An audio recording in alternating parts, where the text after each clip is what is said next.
এটা এক যোদ্ধা জাতির ইতিহাস, এটা এক বিজয়ী জাতির ইতিহাস, এটা মৃত্যু ভয়হীন এক দুর্ধর্ষ জাতির ইতিহাস। এটা খেজুর তলায় বসে দুনিয়া শাসন করা জাতির ইতিহাস।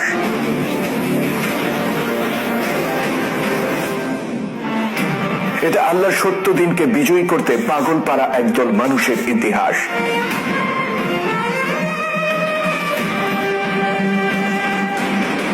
এটা এক ঘর ছাড়া জাতির ইতিহাস, যারা পৃথিবীর প্রতিটি কোণে ন্যায় আর সুবিচার প্রতিষ্ঠার মহান মিশন নিয়ে ছড়িয়ে পড়েছিল দিকে দিকে।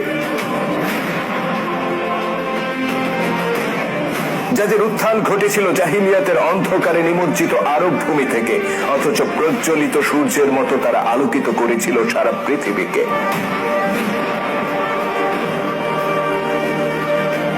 এটা সেই জনগোষ্ঠীর ইতিহাস যারা ছিল সভ্যতা ভব্যতাহীন মরুবাসী এক বেদুইন জাতি, অথচ তারা গড়ে তুলেছিল এক নব সভ্যতার ইমারত। জ্ঞান বিজ্ঞান প্রযুক্তি সাহিত্য সংস্কৃতি সহ মানব সভ্যতার প্রতিটি অঙ্গনে সারা পৃথিবীকে তারা নেতৃত্ব দিয়েছিল হাজার বছর ধরে। তারা ছিল ঐক্যহীন, গোত্রে গোত্রে বিভক্ত আর নিজেদের মধ্যে রক্তক্ষয়ী সংঘর্ষে লিপ্ত এক বিভক্ত জনগোষ্ঠী।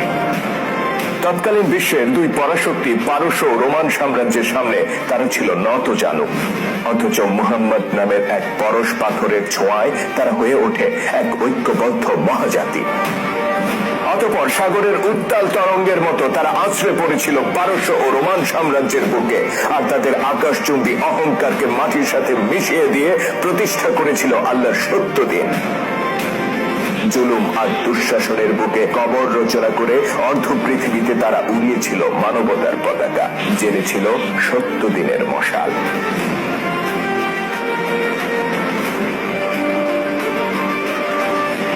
ইতিহাসের সেই অমিত তেজা মহাবিপ্লবী উম্মতে মুহাম্মদের উত্থানের গল্পে আপনাকে স্বাগতম।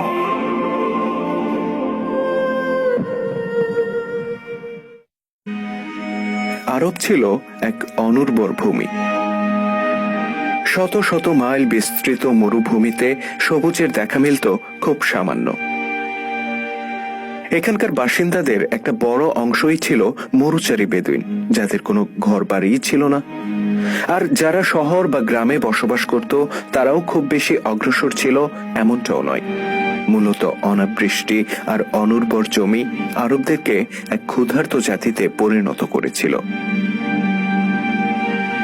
আরবদের পশ্চাৎপদতার আরেকটি বড় কারণ ছিল তাদের নিজেদের মধ্যকার গোত্রীয় বিভক্তি। তারা গোত্রে গোত্রে বিভক্ত ছিল আর এক গোত্র অপর গোত্রের প্রতি প্রচন্ড বিদ্বেষী মনোভাব পোষণ করত। কোন গোত্রের সাথে অপর গোত্রের বিবাদ সৃষ্টি হলে তা যুগ যুগ ধরে বিরাজ করত। আরবরা রক্তের বদলা নিতে কখনো ভুলত না। বংশ পরম্পরায় তারা নিজেদের মধ্যে শত্রুতা জিয়ে রাখত। তৎকালীন পৃথিবীর দুই পরাশক্তি ছিল পারস্য ও রোম সাম্রাজ্য। মধ্যপ্রাচ্যের সমৃদ্ধ ভূমিগুলো নিয়ে এই দুই পরাশক্তির মধ্যে আধিপত্যের লড়াই চলে আসছিল শত শত বছর ধরে। কিন্তু এই মধ্যপ্রাচ্যেরই বিশাল অংশ জুড়ে বিস্তৃত আরব ভূমির ব্যাপারে পার্সিয়ান ও রোমানদের মধ্যে বিন্দুমাত্র আগ্রহ ছিল না।